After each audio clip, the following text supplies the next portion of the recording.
É isso aí, senhores. Mais um dia aqui de gravação do canal Automotive Oficial. Você que está gostando da nossa programação aí, dá um like, faz o joinha aí, se inscreve no canal. E hoje, com uma figura ilustre, diretamente de São José dos Campos, que é a capital do Brasil, segundo ele aí, falou que lá tudo acontece. Meu amigo Sérgio Oliveira, consultor, instrutor na área de eletromobilidade, o cara dá aula aí para um monte de gente e separou um tempo na agenda aí para estar com a gente. Seja bem-vindo, Sérgio. Que prazer e é uma honra muito grande ter você aqui, meu amigo. Ô, Geiso, eu que agradeço a oportunidade de estar aqui com vocês para a gente trazer mais informação, mais tecnologia e a fomentar aí o meio, né, para que nós possamos, todo mundo, estar caminhando no mesmo sentido e se melhorando também, né? Só para lembrar, aqui em São José dos Campos é a capital do desenvolvimento aeroespacial do Brasil, que inclusive vai sair um filme aí sobre a vida do brigadeiro Casimiro Montenegro, que foi o cara que criou o ITA. Olha aí, tá vendo? O cara já não se contenta ser a capital do Brasil, agora é capital da aerodinâmica, da aeroespacial, da aerotudo. Os caras não se aguentam, viu, meu? Sérgio, mas não vai ter vida fácil aqui não, tá? Opa! O lance é o seguinte, eu quero tirar algumas dúvidas aqui, muito frequentes, tá? A respeito da eletromobilidade, e eu queria dividir isso em 3 assuntos. Primeiro, carro. Segundo, matrizes energéticas. E terceiro, carregadores. Eu vou diversificar um pouquinho aqui para a gente não ir tudo só numa linha só de raciocínio. Então, eu quero começar com o carro, tá? Um monte de gente fala que o futuro é elétrico e o nosso futuro, ao meu ver, parece ser mais eclético do que elétrico, né? O Brasil, por ter uma dimensão muito grande aí. E eu quero começar fazendo a seguinte pergunta sobre carro, tá? Na eletrificação automotiva, ela é dividida em veículos elétricos e híbridos? É essa a divisão? Ou tem mais alguma ramificação? Basicamente, o que acontece é o seguinte, se a gente for classificar os veículos elétricos que existem hoje como, na sua concepção mais básica, a gente poderia separar em 2 categorias, que seriam os híbridos e os puramente elétricos. Só que aí dentro de cada dessas 2 subdivisões, abre um leque enorme de diversidades, entendeu? É isso que acontece. Mas vamos lá, então. Então, dentro do elétrico tem subdivisões ou somente na parte de híbridos? Dentro de híbridos tem o máximo de divisões que você possa imaginar. Tem todo tipo de veículo híbrido aí que entra nessa categoria de eletrificados, né? Agora, dentro dos puro elétricos, aí o que acontece é o seguinte, os comerciais só tem um, são os a bateria, que eles chamam de veículos a bateria. Porém, a nível de pesquisa, a nível de desenvolvimento, ainda em fase de protótipo e testes, você tem outros que estão trabalhando aí com categorias de sistema de armazenamento de energia diferente das baterias, tá? Diferente das baterias. Só que, assim, na minha visão, e perto de tudo aquilo que eu estudo e acompanho, vai demorar um bocado para chegar para nós. Legal. Então vamos lá. 100% elétrico, existem aí algumas matrizes energéticas que não vão depender da bateria, mas da parte de híbridos, eu sei que você tem lá o plug-in, eu sei que você tem o híbrido que ele aceita a recarga, e aí tem algumas outras vertentes. Então, falando agora de híbridos, quais são as subdivisões de categorias aí dos veículos híbridos hoje que rodam a nível nacional e no mundo? Então, essa é uma coisa que gera bastante dúvida, e eu tenho participado de alguns fóruns, e tem muita discussão a respeito do assunto, né? E, curiosamente, nos vários webinários que eu participo aí e tal, eu vejo muito ditos especialistas falando bobeira. O que acontece é o seguinte, dentro da categoria híbridos, você tem uma série de divisões. Aí você tem o híbrido puro, o híbrido plug-in, aí você tem o híbrido a célula combustível. Diferente do que muita gente pensa, os veículos a célula combustível, como por exemplo o Mirai, ele é um veículo híbrido. Ele tem lá dentro dele uma bateria também, né? As pessoas não sabem disso, a boa parte delas não pensam da necessidade de haver uma bateria lá dentro. Por que uma bateria lá dentro? Porque a célula combustível ela não consegue gerar potência suficiente em tempo real para a demanda do motor. Ela não tem essa força, essa eficiência de gerar essa potência suficiente para alimentar o motor. Então, o que ela faz? Você joga ali dentro o líquido do qual vai ser extraído o hidrogênio para você conseguir gerar eletricidade, e aí ela vai gerar energia. Gerando energia, ela entrega essa energia para a bateria, para recarregar a bateria. E aí a bateria que vai entregar energia para o motor. Então, os veículos a célula combustível é, na verdade, um híbrido, né? E não uma categoria nova de veículo eletrificado, né? Então, você tem essas, basicamente, 3 configurações, né? O híbrido puro, o híbrido plug-in, que é o recarregável, né? Que você pode ligar ele num carregador, e o híbrido a célula combustível. Bacana, então já tirou a primeira dúvida aí principal do mercado aí, né, de achar que a célula de combustível aí, né, ele acaba também precisando, não, desculpa, de hidrogênio, né? O Mirai é hidrogênio, perdão. O hidrogênio, então ele precisa de uma bateria para poder compensar aquilo que é produzido para aquilo que é demandado, né? Então, exatamente. Ou seja, precisa de ter alguém lá que é uma bateria que segura esse reggae todo aí para poder tracionar, né? Vou falar de Mirai também, que é uma tecnologia nova. Bom, continuando na parte de carros aí, uma das dúvidas mais que o pessoal se preocupa aí é a respeito da eficiência das baterias, né? Então, ou seja, o cara está na chuva, que é aqui em São Paulo, né, verãozão, vai começar a ter alagamento, que é de lei, né? Isso daqui é quase que faz parte da rotina do pessoal aqui de São Paulo. Então, existem precauções para quem tem carro elétrico com relação a alagamentos e transtornos aí que possam ocorrer no dia a dia? Então, isso daí é até uma dúvida geral das pessoas, principalmente de usuários, né? O que acontece? Os veículos híbridos, em geral, eles têm o seu pack de baterias de forma aberta, até inclusive a ventilação é forçada, né? O controle de temperatura, que é um negócio crítico para a bateria, ele é forçado e utiliza o próprio ar-condicionado do veículo para poder está controlando a temperatura no pack de baterias. E por conta dela ser aberta, se entra água dentro do veículo, vai para a bateria também. Inclusive, eu já peguei alguns modelos recuperados de enchente, né, para eu poder fazer manutenção na bateria. Peguei Lexus, peguei Prius, inclusive até o Ford Fusion. Agora, os veículos puramente elétricos, a bateria, que são a maior parte desses da BYD que estão andando aí, a bateria é hermeticamente fechada e o controle de temperatura dessas baterias é via líquido refrigerante. Então, mesmo que o carro mergulhe na água, essa água não vai para a bateria, não tem como ela entrar ali no duto, porque ela não vai ter esse acesso, tá? E aí você consegue manter a vida útil da bateria e vários outros fatores de forma segura. Inclusive tem vídeos aí que o rapaz na China enfiou um Tesla, o Tesla virou anfíbio, né? Ele enfiou o Tesla na enchente e saiu flutuando e foi com o carro embora. E o cara não quis nem saber. Olha só que impressionante, um vídeo que anda circulando pela internet mostra um Tesla em ação no meio de uma enchente. O veículo até parece um jet ski sobre 4 rodas. Vejam só.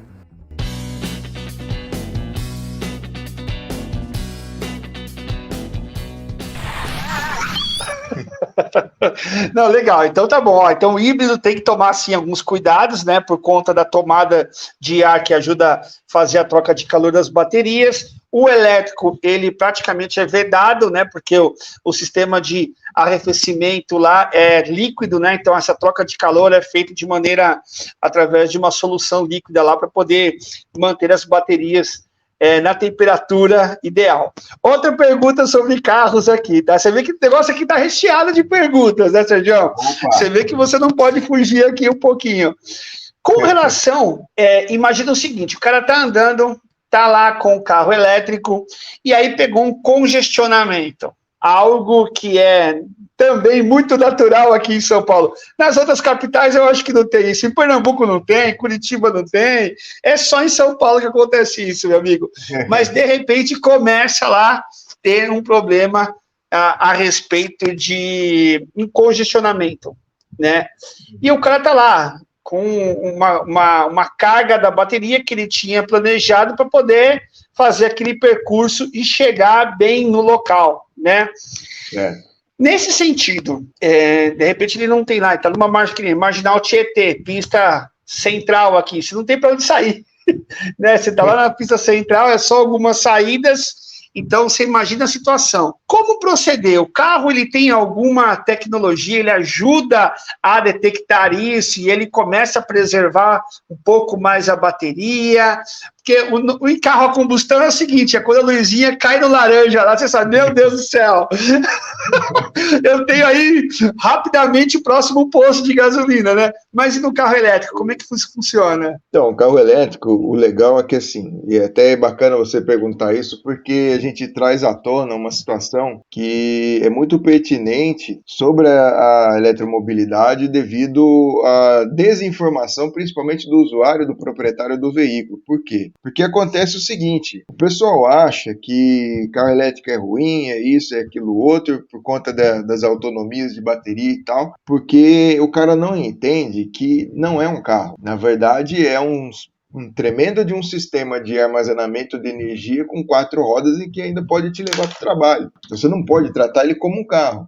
E aí vem aquela cultura do brasileiro de não ler o manual. O cara compra o equipamento, mas ele quer já ver o equipamento funcionando. Ele não quer entender como e nem por que ele funciona, né? E aí começa a ocorrer os problemas, que aí o cara sai metendo pau na tecnologia sem entender a tecnologia. O que acontece nessa situação? Um veículo elétrico, ele tem um mundo de computadores ali dentro.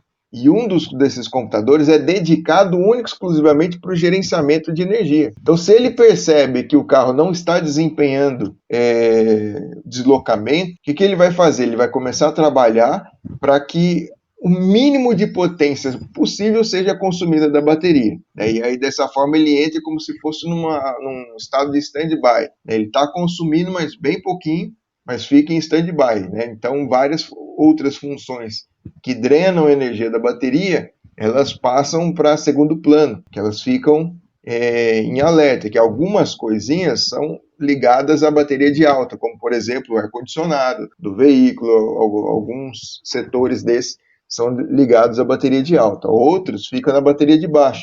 Só que a bateria de baixa ela também é recarregada pela bateria de alta. Então ela também não pode sair assumindo todas as funções ali de baixa potência. Então algumas coisas são devidamente geridas para que não haja muito consumo. E obviamente o carro elétrico, quando ele está parado, ele não está consumindo alta potência. Ele não tem ônus, né, para a bateria para drenar essa energia dali. E aí o computador faz o resto. Eu estou aqui pensando numa situação aqui, tem muita gente que antigamente fazia, quando um carro descarregava a bateria, pegava 2 cabos ali, parava o carro do lado e fazia a famosa chupeta, ou partida auxiliar, né? Ajudava lá com um cabo. E os carros elétricos, eles também podem ser abastecidos por um outro carro elétrico que de repente está próximo ali para ajudar a fazer a famosa partida auxiliar, né? Ou a famosa chupeta, como o pessoal diz antigamente. Eu vou até falar um negócio para você que é curioso.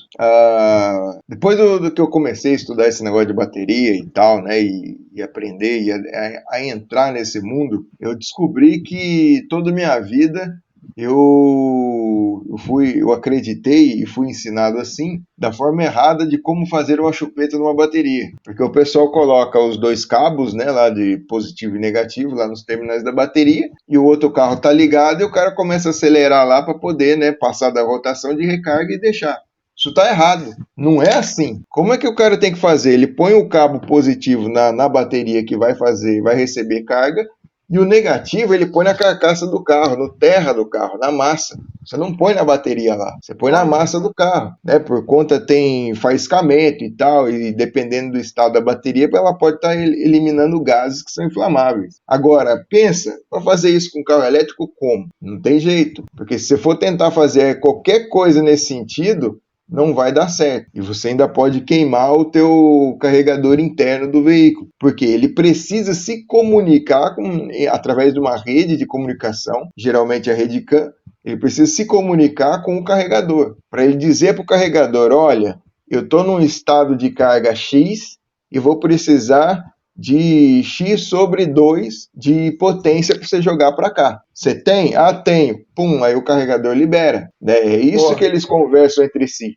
Aí o carregador libera. Agora, se você somente enfiar um cabo ali nos terminais de potência do conector de energia do veículo, nada vai acontecer, porque o carregador interno ele não vai liberar a energia para a bateria, ele não vai permitir, porque ele não sabe o que está chegando, ele não tem a referência. Muito bom, muito bom. Você viu que as perguntas sobre carros elétricos aqui são as mais variadas, porque o pessoal tem referência daquilo que se fazia no passado. Uma outra pergunta para a gente passar para o outro tópico aqui, né, daquilo que eu falei que ia conversar com você, é o seguinte, cara, eu percebi uma avalanche de startups e de empresas de software, né, entrando no segmento automotivo, né, e isso daí que me faz entender, parece o seguinte, parece que é uma plataforma que tem uma tecnologia que vai te levar de um lado para o outro.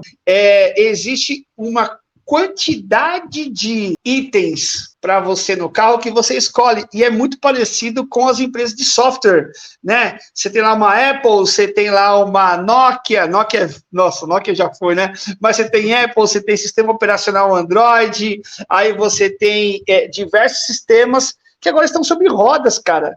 É isso mesmo que está acontecendo? Olha para você ver que negócio legal.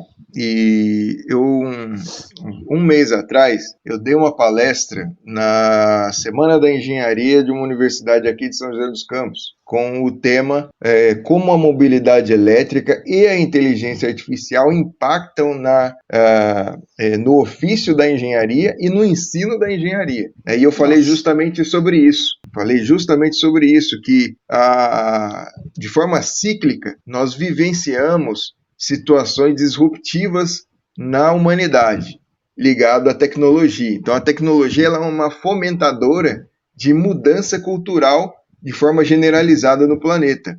Por exemplo, a gente teve essa primeira mudança incrível que nós tivemos, né, que foi um salto tecnológico tremendo, foi o fogo. Quando nós aprendemos a fazer o fogo, tudo mudou. Na sequência, qual que foi o grande salto tecnológico que mudou a humanidade? A roda trouxe assim, a possibilidade de você transportar coisas de forma muito mais fácil. E aí foi indo a evolução humana.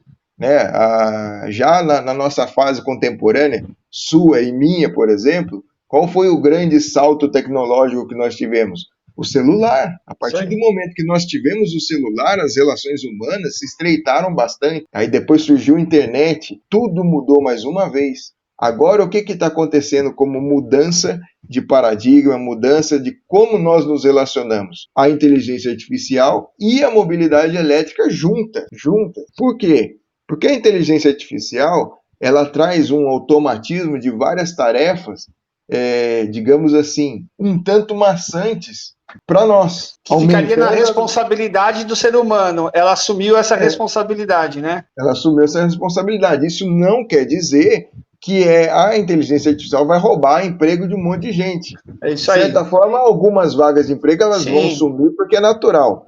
Isso vai acontecer. Porém, não é porque existe uma inteligência artificial que o engenheiro vai ficar sem trabalho, que o técnico vai ficar sem trabalho, e assim por diante. Não, negativo. Concordo. Nós temos que nos atualizar para saber utilizar essa ferramenta para a nossa aplicação e otimizar e melhorar a qualidade do serviço. Essa é a ideia. E aí como que a mobilidade elétrica ganhou com isso? Só trazendo um dado brasileiro, tá? Não vou falar a nível mundo, vou falar a nível Brasil. O Brasil é o terceiro país do mundo com maior índice de mortes no trânsito. Olha que negócio preocupante. Morre mais gente no trânsito no Brasil por ano do que morreu na Guerra do Vietnã. Olha que negócio louco, é absurdo. Com a inteligência artificial, nós conseguimos analisar, através de sensoriamento, o ambiente que o veículo está, e aí o carro ele assume uma posição ativa para impedir colisões e qualquer situação que possa ocorrer em fatalidade. E aí vai cair drasticamente o índice de morte no trânsito por conta desse tipo de sistema. E a mobilidade elétrica ela permite tudo isso, por quê?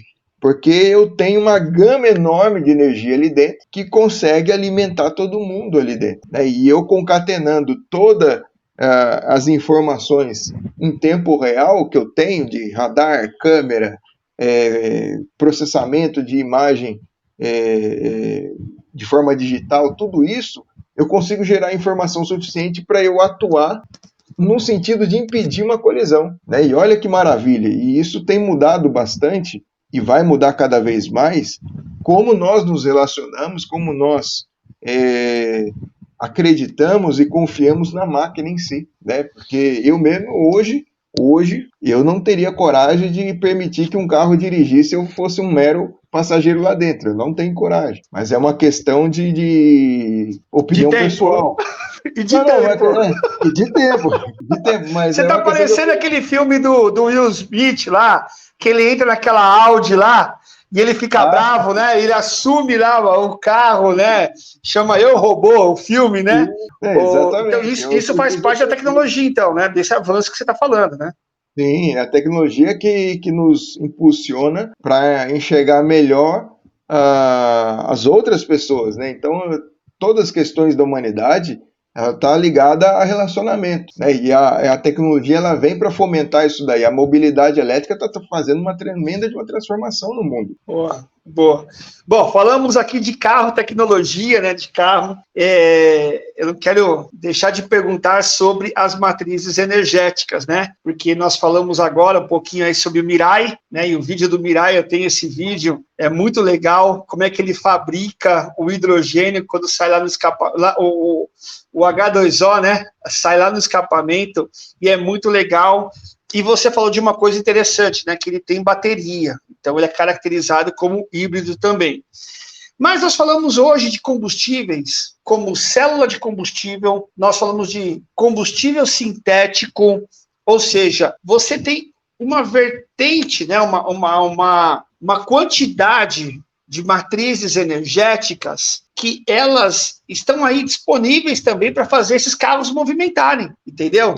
E isso também é tecnologia, né? Não necessariamente você se apega só à parte de eletrificação, mas você pega um motor a combustão que ele pode ser melhor, né, aproveitado hoje, né, através desses combustíveis aí, né? Então, eu queria que você fizesse aí um overview um pouquinho desses cenários aí de matrizes energéticas, né? Eu tenho algumas opiniões, que eu vou colocar aqui também, né, que eu estudei um pouquinho sobre o assunto, mas eu queria te ouvir aí, já que você é o especialista do assunto, meu amigo. Já vou te adiantar, viu? Perguntinha capciosa. Capciosa, ele não pode deixar de fazer, né? Mas vamos lá, ao contrário que muita gente pensa, mobilidade elétrica, quando a gente fala em mobilidade elétrica, não é só carro, né? Você tem uma gama de coisas por trás, né? Principalmente as questões de infraestrutura e quem fornece energia. Então isso também está ligado à mobilidade elétrica. E vejamos o seguinte, hoje, se nós juntarmos todas as baterias do mundo hoje para poder alimentar a demanda energética da humanidade, a gente tem energia por 10 minutos só. Meu Deus. Tá. 10 minutos só. Então, percebam que não tem bateria suficiente, né? E aí nós precisamos gerar essa energia aí para poder estar provendo essas necessidades. Tá, vamos analisar dessa forma. O Brasil é o único país do mundo que tem a maior parte da sua matriz energética sustentável, né, que é hídrica, né, e a energia solar. E a eólica também agora, né? Sim, exatamente. E agora nós estamos montando uma usina eólica offshore, que vai estar também gerando bastante potência. A gente tem o maior parque fotovoltaico do mundo, que já consegue gerar 50 vezes Itaipu. Olha só a quantidade de energia que está sendo gerada, tá? Então, o Brasil é o único lugar do mundo, por conta disso, considerando toda a sua cadeia de produção, onde o carro elétrico é eficientemente ecológico, né? Ele tem uma eficiência ecológica aí o ciclo, né?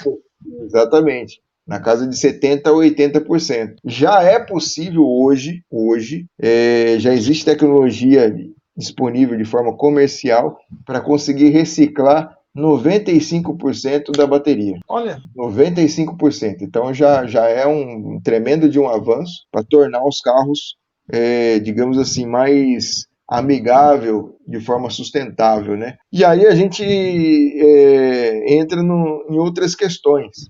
Cada vez mais está se empregando verba, né? Está se investindo pesado no desenvolvimento de sistemas não só de geração, mas principalmente de armazenamento de energia, para que tenha isso disponível para os grandes centros, e não só lá, mas principalmente nas regiões, como é que eu diria? Nas regiões periféricas, né? Porque a ciência está entendendo que você não precisa ter um produtor energético gigante para sair distribuindo. É muito mais inteligente eu ter pontos pequenos espalhados de forma distribuída, porque eu consigo melhorar a qualidade da energia e a eficiência de distribuição, que é uma das partes que mais onera o sistema energético, é a distribuição. A dificuldade da distribuição, a dificuldade da manutenção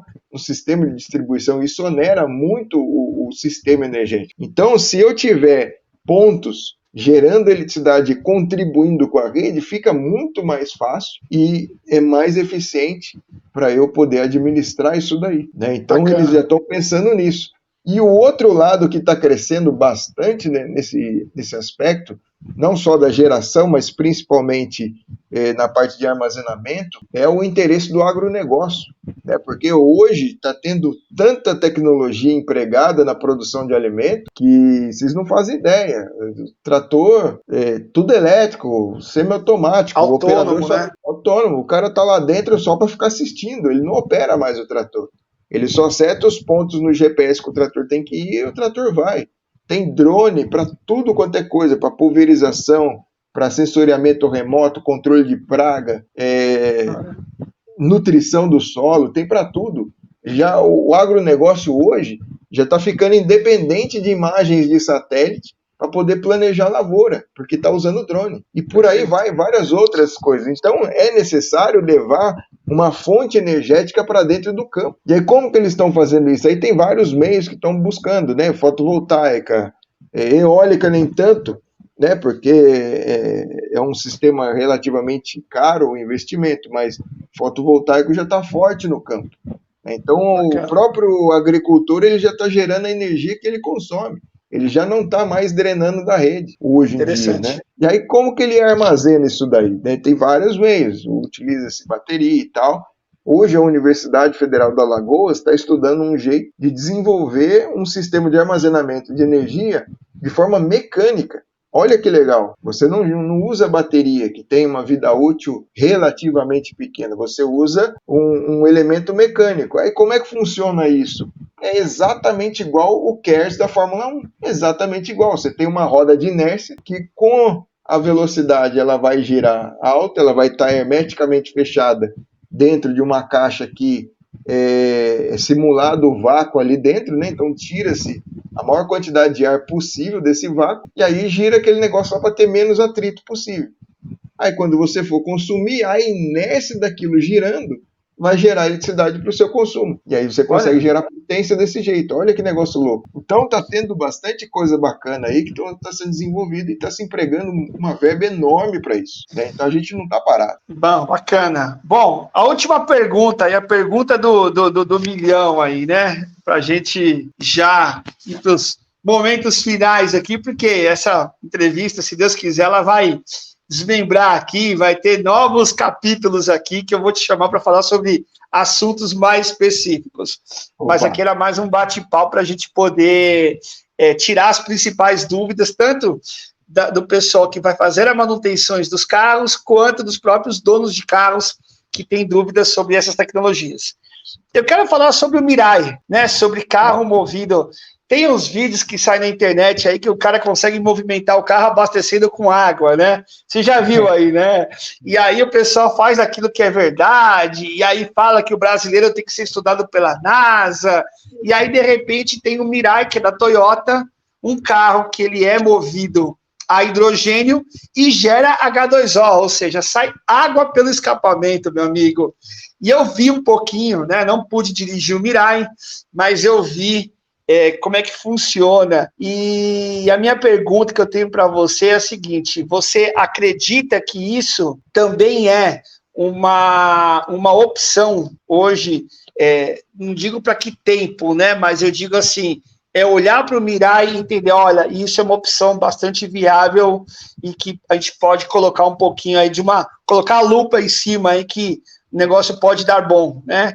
Queria um pouquinho da sua experiência e da sua opinião sobre isso. Olha, eu trabalho na área de pesquisa e desenvolvimento em sistemas de propulsão aeroespacial. Então a gente desenvolve tanto para avião como para foguete. Inclusive nós estamos trabalhando num motor foguete a combustível líquido. Nós vamos estar utilizando motor elétrico nele e um pack de baterias lá. Do mesmo jeito, a gente também está trabalhando num sistema de motores para aeronaves de forma híbrida, onde ele vai estar acoplado no mesmo eixo de tração, um motor elétrico ali, e nós vamos utilizar um pack de baterias lá. Dentro disso que você me falou é o seguinte: eu tenho tido contato com a comunidade científica por conta do meu trabalho e por interesse pessoal. O que acontece? O veículo, a célula de hidrogênio ou a célula combustível, ele é sim uma opção muito boa para a mobilidade elétrica, principalmente para nós caminharmos no sentido de ter opções de ficar isento, ou melhor, menos dependente do lítio. Por que a gente fala tanto assim do lítio e tal? Porque o lítio ele não é algo abundante no nosso planeta. E, obviamente, à medida com que suas reservas forem diminuindo, o lítio vai ficando mais caro e, obviamente, o preço da bateria vai subir. Por isso que estão estudando várias outras químicas de bateria, inclusive a BYD recentemente lançou um carro com bateria de sal, a bateria de sódio, né?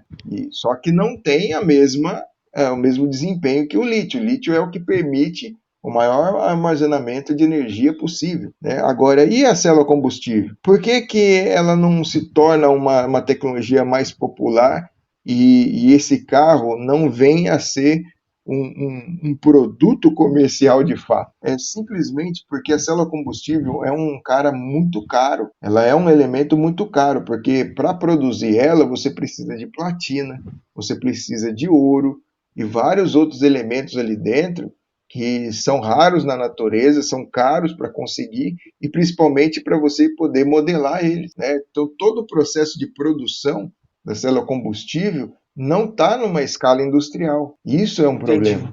Por isso Mas que o hidrogênio, você consegue extrair hidrogênio de uma cana, de um milho, se eu não me engano, não é isso?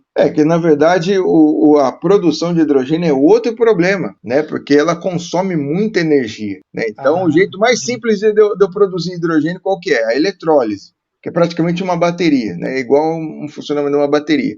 Eu jogo corrente lá, ele vai quebrar as moléculas da água e aí você tem oxigênio de um lado e hidrogênio do outro. Ótimo, maravilhoso. Só que a quantidade de energia que eu enfio ali é menor da quantidade de energia que eu consigo extrair do hidrogênio depois que eu extrair ele da água. Porque eu preciso de muita energia para quebrar essa molécula. Então, essa história do que o cara jogou água lá no Mirai e o carro andou, eu duvido bastante dessa hipótese, porque a quantidade de energia que você precisa para quebrar a molécula de água é muito grande. Não, que eu falo, é só jogar o negócio. O que eu falo é daqueles vídeos que o cara fala que o carro é movido a água, já viu? Que o cara inventou um dispositivo, que o carro é movido a água e tal. Não do Mirai é uma outra tecnologia. Tá. Mas aqueles videozinhos viralizou aí, que o cara fala, tá vendo aqui? É só querer fazer, e tá lá o cara fala que movimenta o carro, a moto, com água. Eu falei, meu Deus do céu, gente, se fosse fácil assim... Aí eu ressuscito o Padre Quevedo, eu diria, isso não existe, é charlatanismo. Isso não é papo, isso é papo. Agora, o legal do Mirai é assim, é legal e também é um tanto assim escuso, né? Porque ninguém fala. Porque uma vez que você está colocando etanol ali dentro, etanol ele é uma cadeia de hidrocarboneto. Então, para cada molécula de etanol, nessa molécula você tem 4 hidrogênios. Você quebra a molécula, extrai o elétron do hidrogênio e aí ele vai se associar novamente com o ar para poder gerar água. Só que quando essa água sai lá no escapamento, não é água pura. Aquela água ela tem carbono. Por quê? A molécula do etanol ela é um hidrocarboneto, então ela tem carbono e cada átomo de carbono é orbitado por átomos de hidrogênio. Quando você quebra isso, aquele carbono tem que ir para algum lugar. Para onde que ele vai? Para a água, porque o hidrogênio que eu roubei elétron dele, ele se associou com o ar que está lá dentro para poder gerar a água e a água carrega o carbono para fora. É igual a água da chuva. Mesma coisa. Não, tudo bem, não é potável, né? Digamos assim, mas ajuda, melhor do que soltar hidrocarboneto, monóxido de carbono, enfim, Sim, né? com certeza, é uma coisa fantástica. A célula a hidrogênio, infelizmente, ela ainda é muito cara, mas ela vai trazer um avanço para nós muito grande, porque vai ser mais uma opção. E aí mata aquele problema que nós temos da questão da autonomia dos veículos.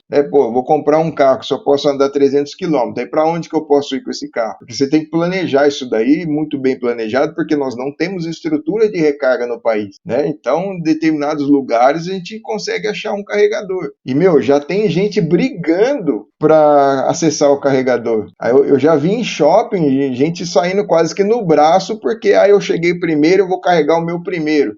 Aí o cara põe para carregar, larga o carro ali, aí vem outro, tira a tomada de um carro para pôr no dele. Olha que negócio louco que está acontecendo, né? Então você percebe que há necessidade de investimento em infraestrutura e tudo, mas o cara que compra um carro elétrico, puro elétrico, ele não pode pensar em viajar para longe, ele tem que planejar muito bem essas viagens para que ele não fique na mão, né? Justamente pela estrutura de recarga. Tá? E aí o carro a célula combustível ele vem para melhorar isso daí, ele facilita essa parte.